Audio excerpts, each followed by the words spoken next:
how to create unlimited Gmail accounts without phone number. So if you want to create unlimited Gmail accounts without phone number, then what you need to do is first you just need to simply make sure that you have a stable internet connection. After that, you need to go with your browser. On your browser, you can go with search, and here you need to search for 10-minute email.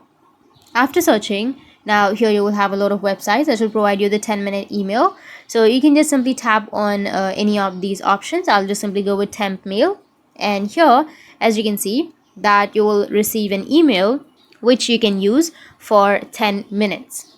So wait for it to load, and as you can see that I've received the email. So you can select this email, copy it, and after that use this email. And if you want it for more than 10 minutes, then you can again go with the reset option right here.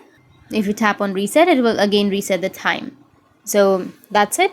That's how you can use unlimited Gmail accounts, or that's how you can create unlimited Gmail accounts without the phone number. And if you have any questions, feel free to comment below. Thanks for watching.